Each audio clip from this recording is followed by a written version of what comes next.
माणसांशी नातं जपणं, त्यांच्या अडचणीत उभं राहणं, त्यांना आपलंसं करणं हीच खरी त्यांची ओळख आहे.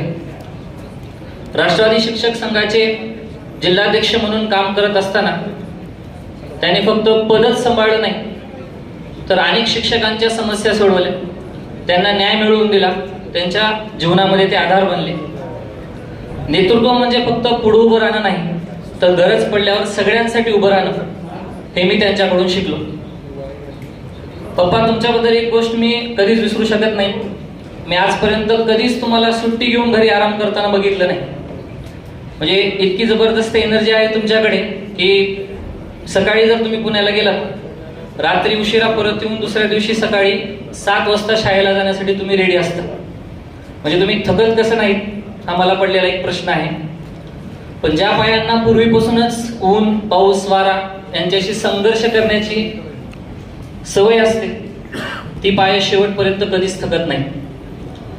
पप्पा, तुम्ही एक गोष्ट नेहमी सांगता, आपल्याला माणसाचा जन्म मिळाला आहे तर तो फक्त स्वतःसाठी नाही, तर इतरांचं भलं करण्यासाठी उपयोगी पडला पाहिजे. तुम्ही जीवनामध्ये खूप माणसं गमावलीत आणि आज इथे जमलेली प्रत्येक व्यक्ती ही त्याची साक्ष देत आहे.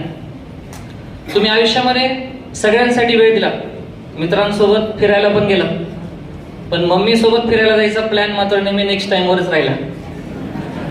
त्यामुळं रिटायरमेंट नंतर तरी आता मम्मीला थोडासा वेळ द्या आणि फिरायला जा, एवढीच अपेक्षा मी तर व्यक्त करतो. पण खरं बघायला झालं तर तुमचं जीवन हेच आमच्यासाठी एक शाळा आहे, ज्यामधून आम्ही खूप काही गोष्टी शिकलो. खरं तर शिक्षक हा कधीच रिटायर होत नसतो, तो नेहमी विद्यार्थ्यांच्या मनामध्ये राहतो आणि प्रवास हा कधीच संपत नसतो, तो एक फक्त नवीन दिशेला वळतो.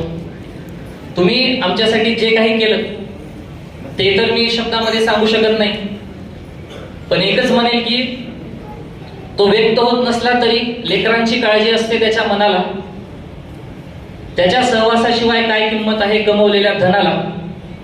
आणि सहजासहजी कोणी शून्यातून वर येत नसतो, सहजासहजी कोणी शून्यातून वर येत नसतो.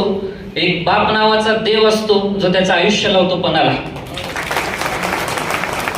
तर तुम्ही जे काही आम्हाला उपदेश दिलेले आहेत ते फक्त उपदेश नाहीत, तर ते तुम्ही जगलेलं तत्वज्ञान आहे.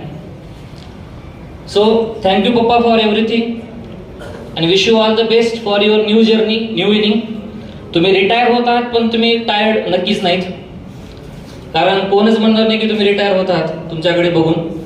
तर तुमच्या भावी आयुष्यासाठी तुम्हाला खूप खूप शुभेच्छा देतो आणि आपणही सगळे आज इथं उपस्थित राहिलात त्याबद्दल आपल्या सर्वांचे